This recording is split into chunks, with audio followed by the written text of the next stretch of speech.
Okay, the topic of today's quick tutorial is going to be how to use Dropbox to help you show student work without the need of having parents or students to log into websites or to create a wiki or something like that. For those who don't know, Dropbox is a free cloud storage space that gives you 2 gigs of space. That's a lot of Word documents, that's a lot of PowerPoints.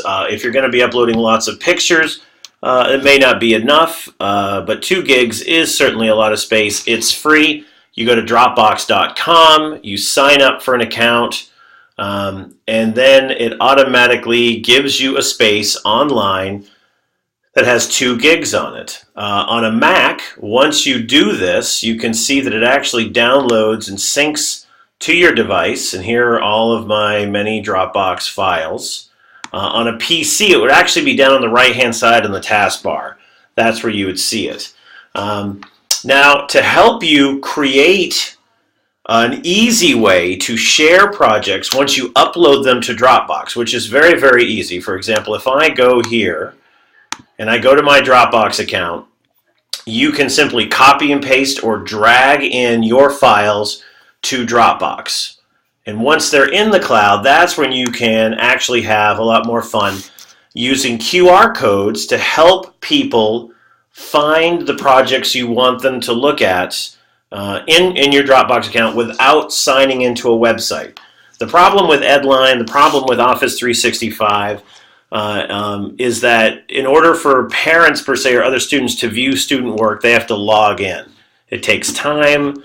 And it's not the most convenient. Dropbox, on the other hand, allows you to share your student work very quickly without the need to log in. Now, there's a couple ways you can do this. If I go to my Dropbox account and say I want to share this picture right here, I literally would right-click on it and go to Share Dropbox Link. And it will tell me right here, hey, you have a link that's on your clipboard that you can paste and do anything else you want to do with it. So if I go to my email, and if I wanted to email my students class of, and I just wanted to paste the link, there it would be. And when my students clicked on it, up would come the project without the need to log in, without the need to sign in or anything, and then bam, there's the picture right there. What a handsome fellow. That's the quick email way to do it. I've often found when I presented at conferences that another more fun and easy way is actually to create QR codes. If you go online and you just start searching for QR codes, one of the very first ones that I like to use is a free QR code generator, which is found right here at qrstuff.com, but there are many out there. Now, remember that link we took from Dropbox. You simply paste it here, and then you can pick different colors. You can see their steps. Step 1, we're going to go to a website. Step 2, the link to Dropbox. You can see right here it says dropbox.com.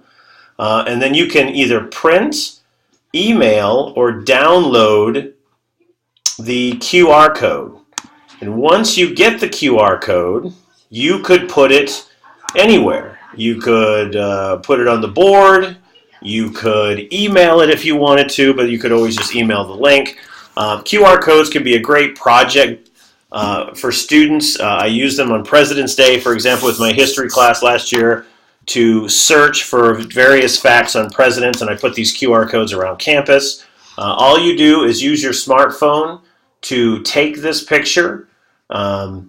And once they do with a free app, a QR reader, which you can get in the App Store for your smartphone, whether it's Android or Apple, and it will take them to this exact website. So if I were to use my phone and my QR scanner to take this picture, it would literally take me to Dropbox, and that picture would show up that I copied the link from. So very quick and easy to do it that way. In addition to all this, you can do the same thing on Edline. So if you go onto Edline and you log in, you can create a link. So you can come down here and go, I'm going to take one of my classes. I go to my AP class, come down to links, and then here you can just add a new link if you wanted to.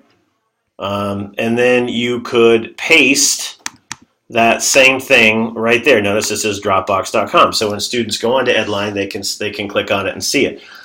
If you're looking for a faster way, the problem with Edline is that they need to log in. If other kids scan the QR code, they would need to log in. If parents scan that, they would need to log in. So putting things on Edline is possible. However, the only factor that would slow that process down is that they would have to log in order to see it. But when you're on the go, you don't want to do that. And that's why QR codes can be very, very handy, because you don't always know everyone's email address to send it to them. And you could just literally print this out or just have it up on the projector in your classroom. Students could scan it, no need to email, and up pops the website.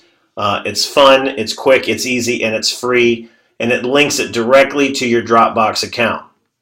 So what's great about Dropbox, just to recap really, really quickly, is this is a wonderful way for you to put student work in Dropbox and share it with parents, other students, other faculty without the need to sign in, all through a link, which you can get by just right-clicking on any file or folder.